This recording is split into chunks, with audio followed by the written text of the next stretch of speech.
Now Israel loved Joseph more than all of his children, because he was the son of his old age, and he made him a coat of many colors.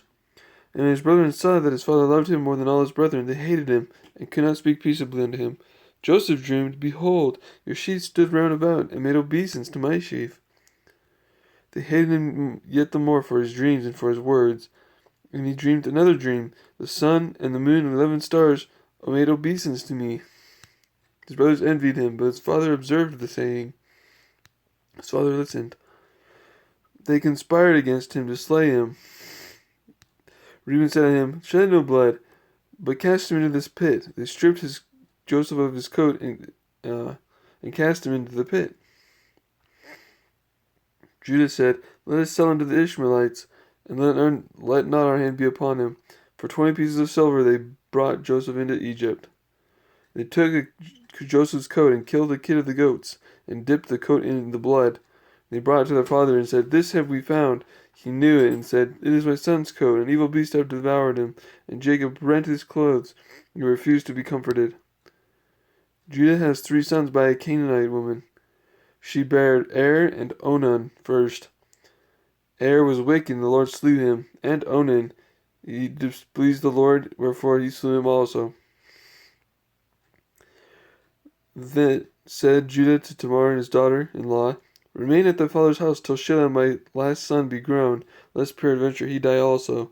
And Tamar, when Judah saw her, thought her to be a harlot, because she had her face covered.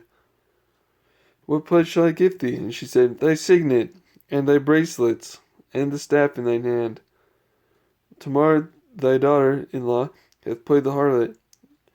And she said, Discern, I pray thee, whose these are, the signet, the bracelets, and the staff. And Judah acknowledged them, and he said, She hath been more righteous than I, and she bare twins, Phares and Zara, Phares being a great-grandfather of Jesus Christ.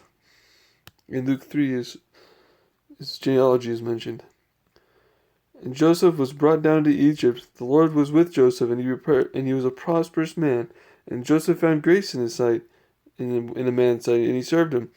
And he made him overseer over his whole house. And Joseph was a goodly person and well favored. And his master's wife cast her eyes upon Joseph, and she said, Lie with me. But he refused. There is none greater in this house than I, he said. How can I do this great wickedness and sin against God? Lie with me, she said. And he left his garment in her hand and fled. And she called, He came in to lie with me, and I cried with a loud voice, and left his garment with me. And when his master heard the words of his wife, Joseph's master took him and put him in prison. But the Lord was with Joseph, and showed mercy, and gave him favor in the sight of the keeper of the prison. The butler of the king and his baker had offended the king of Egypt. He then put them in prison, where Joseph was bound. They dreamed a dream, both of them. The chief butler told his dream, Behold, a vine was before me. Blossoms shot forth, and the clusters thereof brought forth ripe grapes. I gave the cup into Pharaoh's hand. In the interpretation of it, within 3 days the Pharaoh shall lift up his head, and restore thee unto thy place. Show kindness, I pray thee, unto me, and make mention of me unto Pharaoh.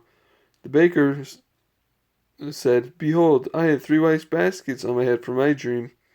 The interpretation of the 3 baskets are 3 days. Pharaoh will lift up thy head from off thee, and shall hang thee on a tree. And he restored the chief butler.